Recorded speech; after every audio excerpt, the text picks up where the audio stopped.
Assalamualaikum warahmatullahi wabarakatuh. Perkenalkan, saya Aulia Safira, NIM 210104114 dari kelas 5F. Di sini saya membuat video sebagai ujian tengah semester mata kuliah Metodologi Penelitian Pendidikan Biologi, dan saya harap video ini juga bermanfaat bagi penonton.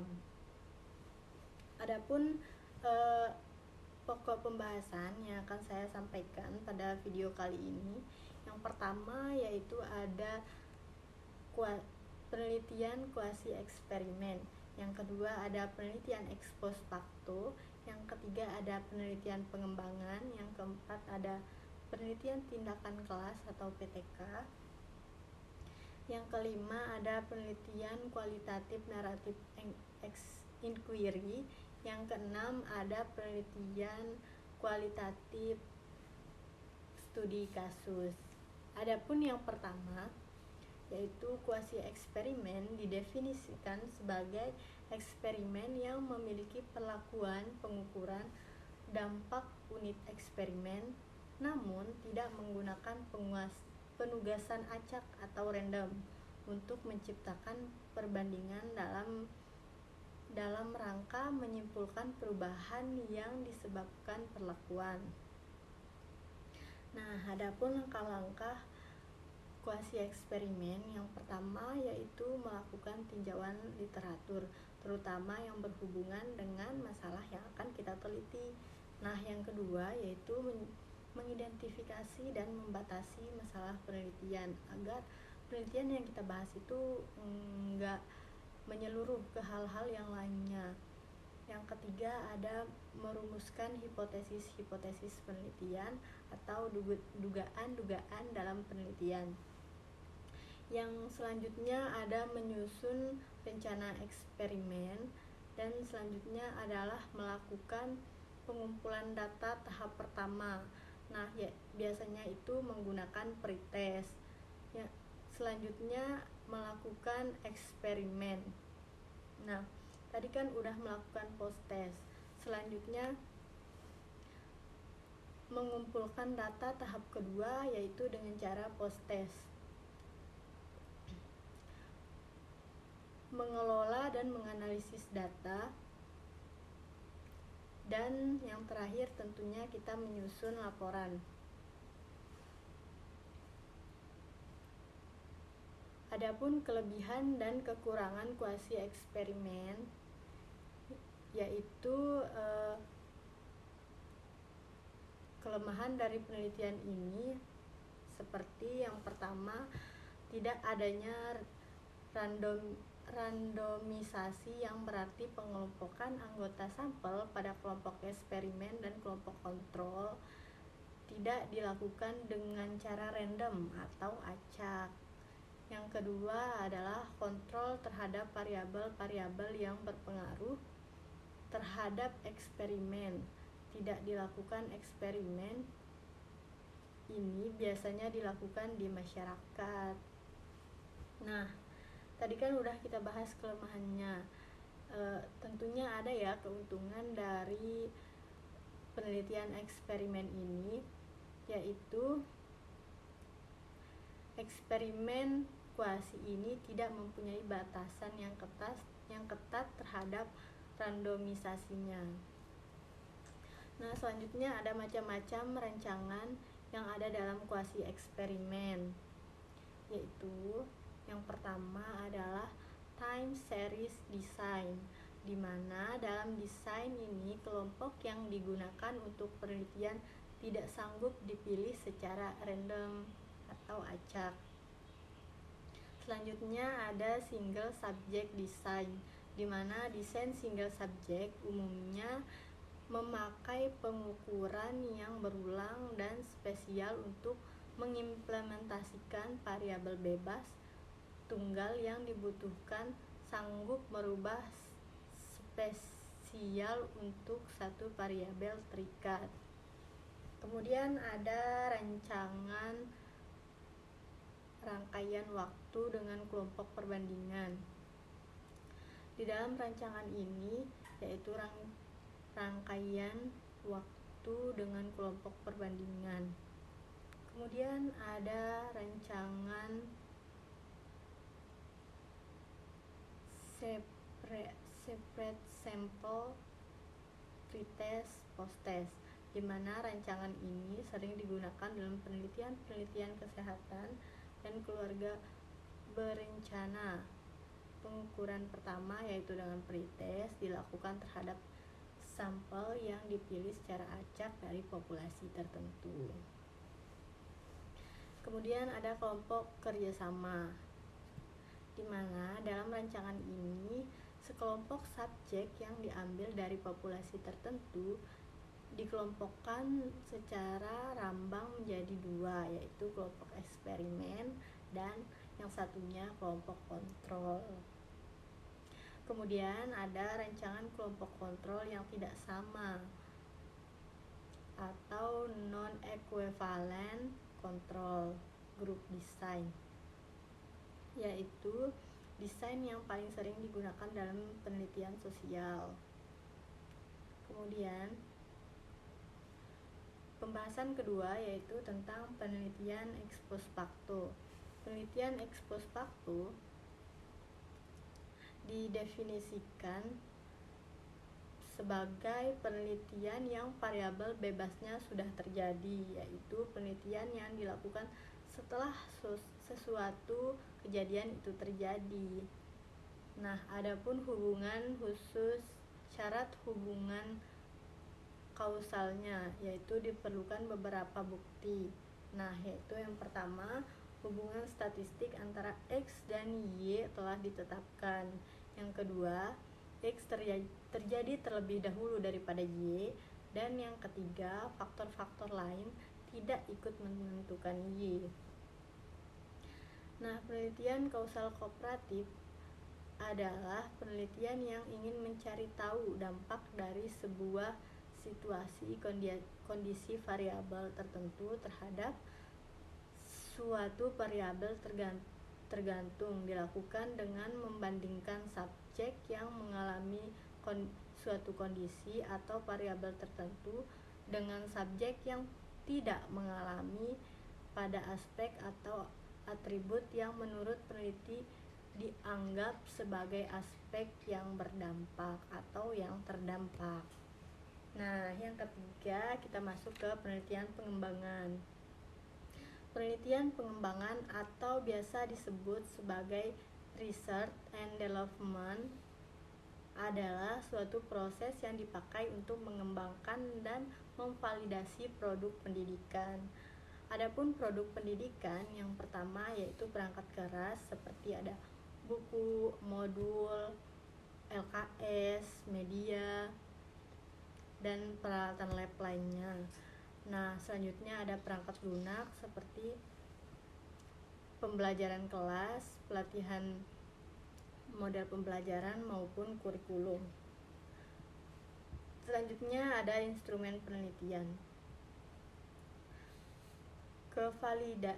Yang pertama ada kevalidan, yaitu lembar validasi. Yang kedua ada kepraktisan, yaitu angket respon pengguna. Dan yang terakhir ada keefektifan, yaitu tes hasil belajar. Nah, selanjutnya ada yang keempat, pembahasan keempat kali ini yaitu tentang PTK atau penelitian tindakan kelas. Dapat didefinisikan sebagai penelitian tindakan yang dilakukan dalam kelas ketika pembelajaran berlangsung. Nah, tujuannya untuk memperbaiki dan meningkatkan kualitas pembelajaran, baik proses maupun hasilnya. Nah, PTK ini berfokus pada kelas atau pada proses pembelajaran yang terjadi di dalam kelas tersebut. Adapun prinsip-prinsip dari PTK, yang pertama tidak boleh mengganggu atau menghambat kegiatan pembelajaran. Kemudian tidak mengganggu tugas guru sebagai pengajar. Prosedur pengumpulan data ditangani sendiri oleh guru. Guru tetap aktif berfungsi sebagai guru yang bertugas secara penuh. Kemudian yang terakhir rancangan tindakan dirumuskan dalam suatu hipotesis tindakan yang dapat diuji di lapangan. Nah, selanjutnya yang kelima, kita akan membahas tentang penelitian naratif inquiry. Nah, penelitian ini merupakan laporan yang bersifat narasi yang menceritakan urutan peristiwa secara terperinci. Nah, dalam desain penelitian naratif menggambarkan kehidupan individu, mengumpulkan cerita tentang kehidupan orang-orang dan menuliskan cerita pengalaman individu tersebut. Nah, adapun karakteristiknya, yang pertama yaitu pengalaman individu. Peneliti naratif berfokus pada pengalaman satu individu atau lebih. Yang kedua yaitu kronologi pengalaman, yaitu memahami masa lalu individu seperti juga masa sekarang dan masa depan adalah salah satu unsur kunci dalam penelitian naratif ini. Yang kemudian ada pengumpulan cerita.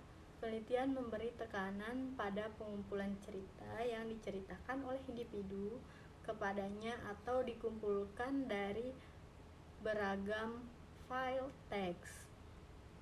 Nah, yang kemudian ada restorying cerita atau pengalaman individu yang diceritakan kepada peneliti, diceritakan kembali dengan kata-kata sendiri oleh peneliti tersebut. Nah, contohnya seperti seorang dukun, maka yang kita teliti itu bukan bagaimana caranya dia mengobati pasien atau bagaimana obat-obatnya, apa saja obat-obatnya, tetapi bagaimana kehidupan dari si peneliti dukun tersebut atau histori kehidupannya selama dia hidup. Kemudian ada prosedur penelitian naratif, yaitu mengidentifikasi sesuatu kejadian yang menjawab permasalahan peneliti untuk dieksplorasi. Kemudian pilih satu atau lebih individu yang dapat memberikan pemahaman tentang kejadian. Mengidentifikasi suatu kejadian yang menjawab permasalahan penelitian untuk dieksplorasi. Kemudian pilih satu atau lebih individu yang dapat memberikan pemahaman tentang kejadian yang dimaksud. Kemudian mengumpulkan informasi berupa cerita dari individu. Selanjutnya menceritakan kembali kisah individu, berkolaborasi dengan partisipan yang menceritakan kisahnya, dan menulis cerita tentang pengalaman personal dan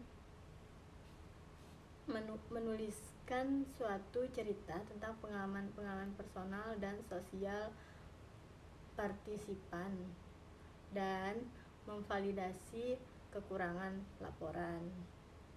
Nah, kita udah sampai pada penelitian terakhir, yaitu penelitian kualitatif studi kasus. Penelitian studi kasus adalah penelitian yang intensif meneliti seorang individu, kelompok, atau lembaga yang dianggap memiliki atau mengalami kasus tertentu. Nah, ciri-cirinya biasanya itu unik, terus jarang terjadi. Intinya, penelitian studi kasus ini merupakan kasus-kasus yang unik atau kasus yang tidak biasanya terjadi. Biasanya juga studi kasus ini adalah kasus-kasus yang bisa dianggap heboh. Nah, adapun tujuan penelitian studi kasus yaitu untuk mempelajari secara mendalam dan sistematis dalam kurun waktu yang cukup lama tentang suatu kasus hingga dapat dicari alternatif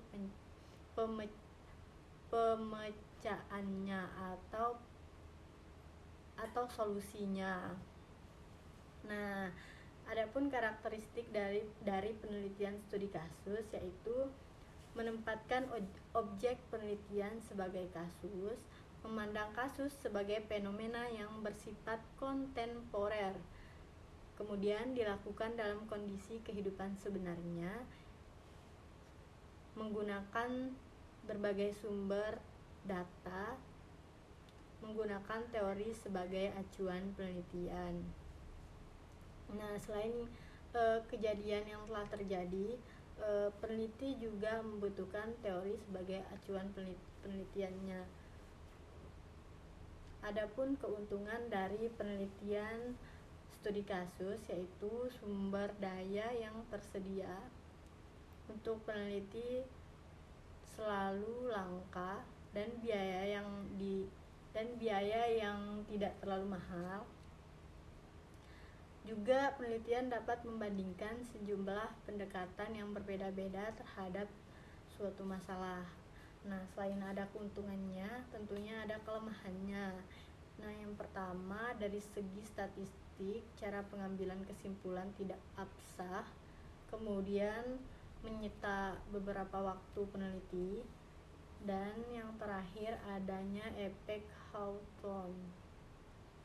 Mungkin itu saja yang dapat saya sampaikan pada video kali ini.